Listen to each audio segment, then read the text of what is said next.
Ok, estamos de volta com a primeira parte, né, do nosso programa de hoje, depois da abertura, evidente, com o apoio do Arasupa e do Aramix. Eu tenho o prazer de conversar agora, pela primeira vez aqui no programa, com o médico veterinário Francisco Tum, diretor-presidente, aliás, só presidente. Diretor era na gestão anterior. Agora é presidente do IDAF, que é o Instituto de Defesa Agropecuária e Florestal do Acre. Seja bem-vindo, presidente. Obrigado. Prazer recebê-lo aqui no programa. Obrigado, Muniz. É uma honra, né? A honra é nossa. É a primeira vez, né, que eu sou um antigo, não seria o telespectador, né, obrigado, do seu programa, obrigado. assim como os demais. E é uma honra poder estar participando desse bate-papo aqui com você, passar algumas informações do trabalho que vem sendo feito no IDAF, né? Sim. E demais assuntos aí que você levantar em pauta, né? Presidente, o senhor assumiu recentemente a presidência do IDAF. Evidente que o senhor é cara nova no governo, mas já é bastante conhecido da família do governador. Sim. Qual foi a sua reação quando foi convidado, então, para encarar esse desafio?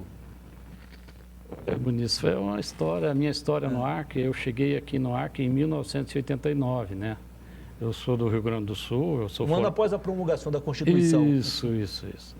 E então, passaram alguns anos, eu recebi um convite para trabalhar em Cruzeiro do Sul como administrador da agropecuária do Grupo Cameli, na época, Marmute Cameli, né? Cameli. E eu acertei com eles, eu fiquei lá 5 anos, né? Então, eu conheci o governador, ele era um adolescente ainda, né? E Orley ainda não tinha sido governador nem prefeito? Não, ele estava... 3 anos depois é que ele estava como governador já, né? 94. Ah, tá, 94. Isso. 94, sim, quando ele disputou. Então. E eu fiquei 5 anos trabalhando com eles, né? Sim. Então, a gente teve sempre um bom relacionamento, procuramos sempre fazer as coisas do modo correto. E ficou esse bom relacionamento, né? E a gente se afastou, eu vim embora e tempo depois, aí ele me chamou, né? Quando me fez o convite para assumir a presidência do IDAF, a gente mantinha muito pouco contato. Sim. E até ele brincou, né? Eu sei que você está chateado comigo e que eu não te chamei para nenhum cargo. Eu digo, não, eu não tenho que estar chateado, não. Até mesmo porque o senhor não me prometeu nada, eu não lhe pedi nada, então está 0 a 0, né? Aí ele me fez o convite, né, que foi no momento, né, que na primeira instância o Acre havia ficado fora, na auditoria da retirada. Bateu na trave. Isso. E aí a gente conversou e acabei aceitando, né, até mesmo porque eu tinha receio, porque eu nunca havia trabalhado no sistema público, né? E não tinha muita experiência nenhuma, né? E tinha um certo receio. Mas acabei aceitando e nas nossas negociações o governador me deu total liberdade, né? Tanto para montar a equipe e nós tínhamos 100 dias, né? Que ele havia negociado com a ministra da Agricultura, Tereza Cristina, para nós adequarmos o que estava faltando, né? Que era praticamente tudo, né? Então, é muita exigência. Isso. Né? Então, em cima disso daí, a gente reuniu com a equipe lá do IDAF, apesar de uma equipe pequena, mas eu fico até hoje, até quase me emociono, né, pelo trabalho que eles fizeram nesses 100 dias, que não tinha praticamente nada feito, das exigências para atender a auditoria.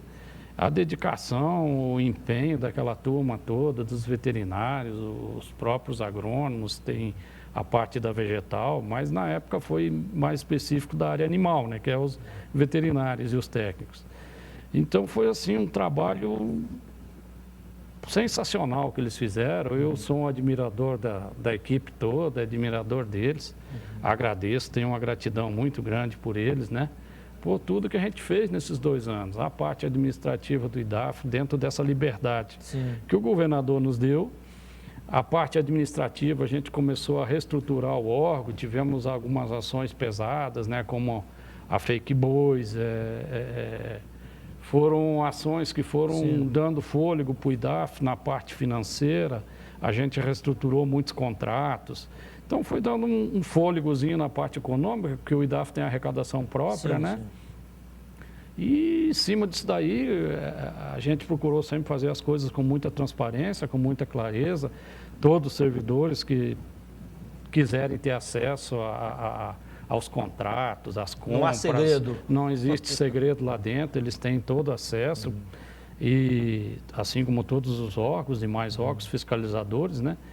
E as coisas começaram a andar, né? Com a turma toda pegou junto. Sim. E o IDAF hoje, o Muniz, como eu havia prometido ao governador, né? Que se ele me desse essas condições, essa liberdade, para trabalhar, para fazer esse trabalho, a gente colocaria o IDAF entre os melhores institutos de defesa do Brasil. E já está.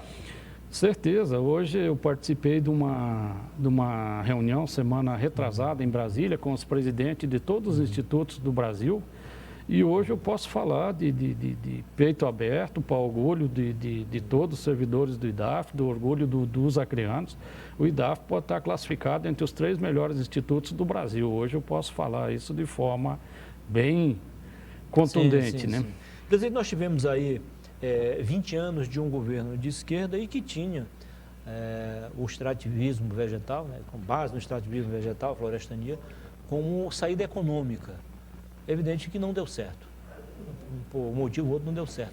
20 anos depois veio um governo de direita e que tem o agronegócio como a matriz de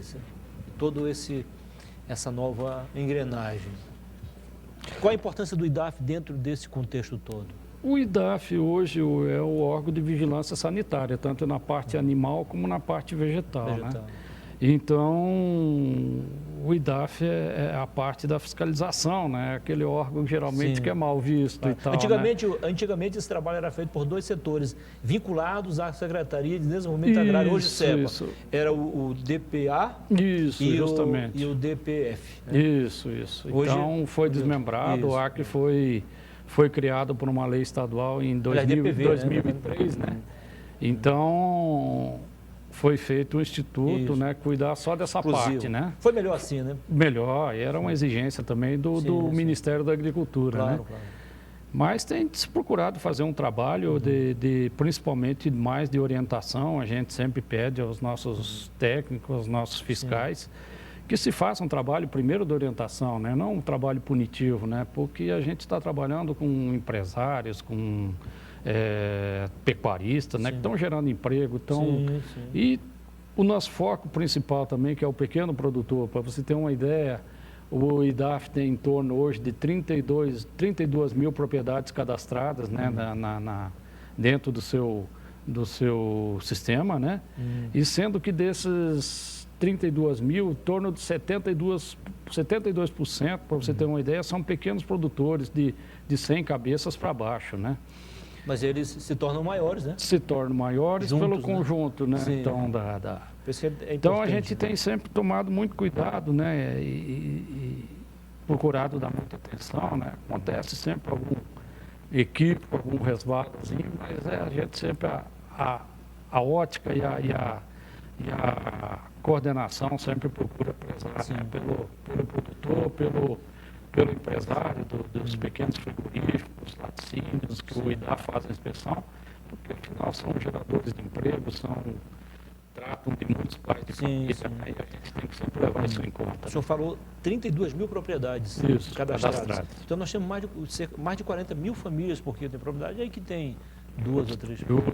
Então, 50 mil famílias que sobrevivem exclusivamente do agronegócio. Né? Então é muito grande, né?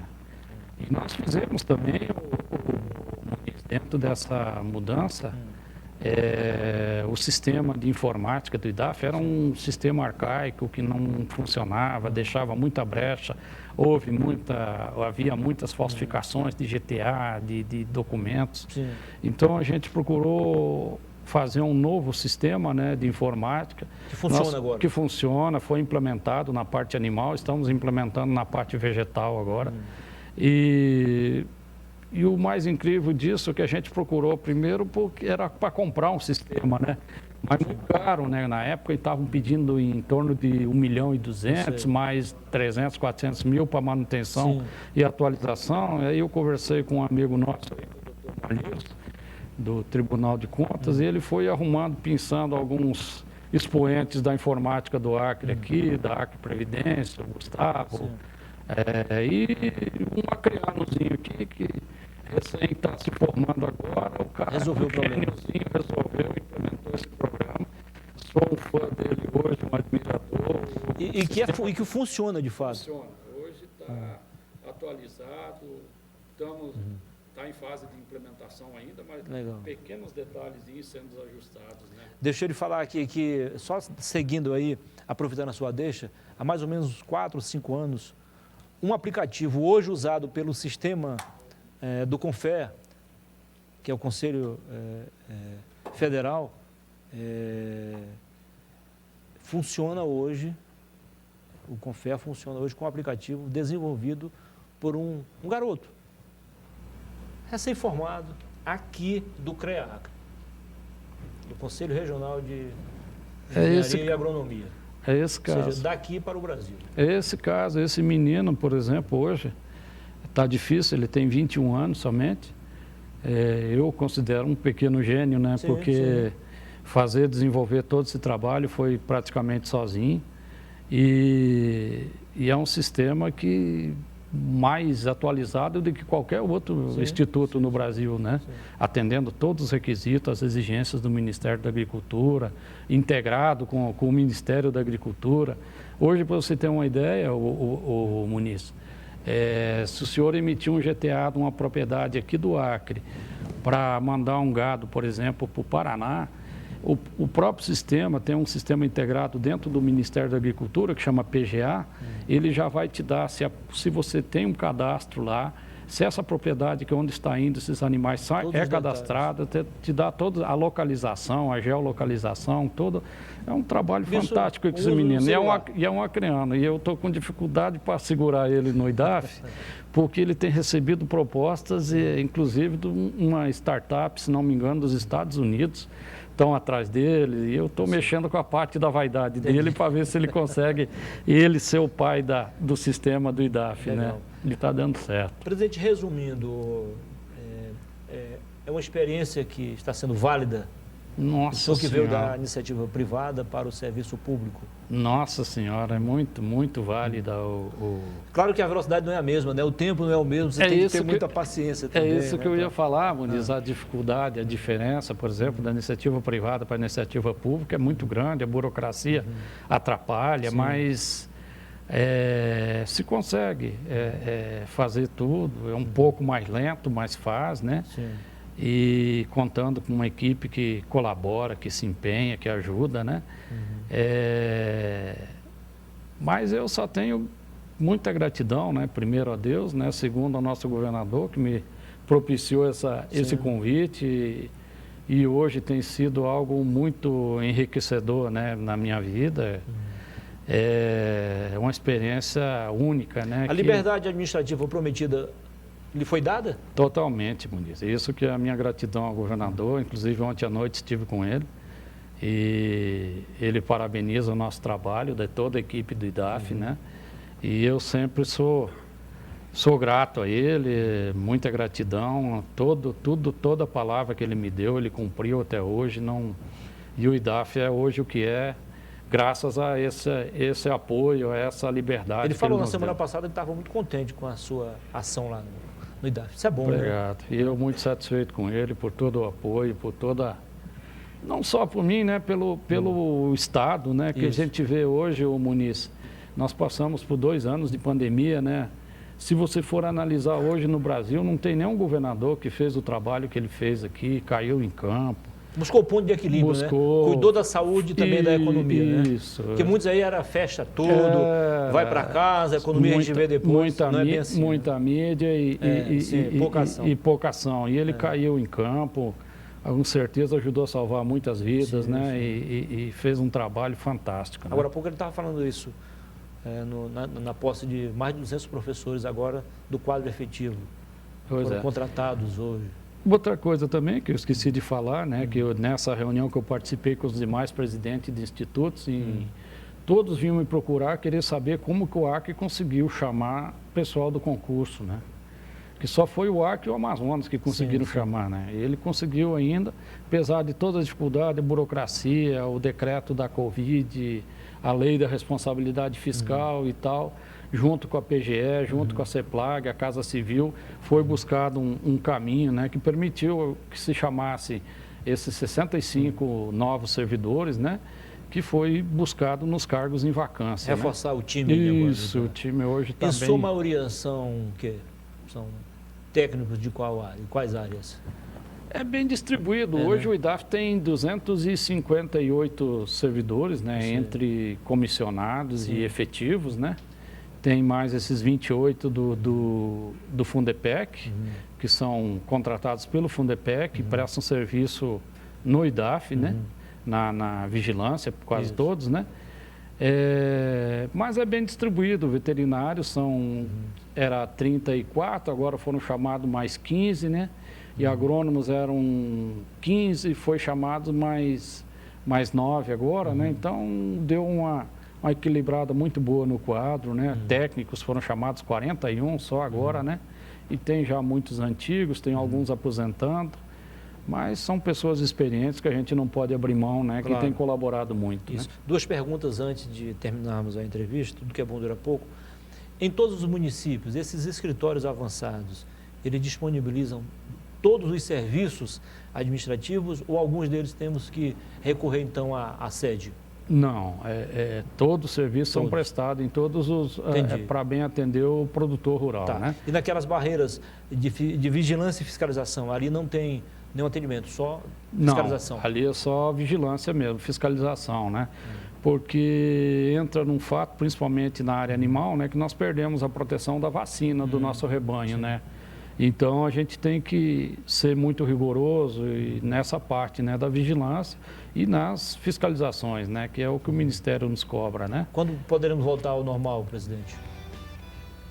Acho que já está quase bem encaminhado, né? Legal. Temos uma notícia até para dar, fomos comunicados ontem pelo Ministério da Agricultura.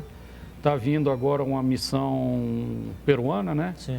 Que eles vão fazer um levantamento, uma análise aqui do estado da Dom Porquito, lá em Brasileia, né?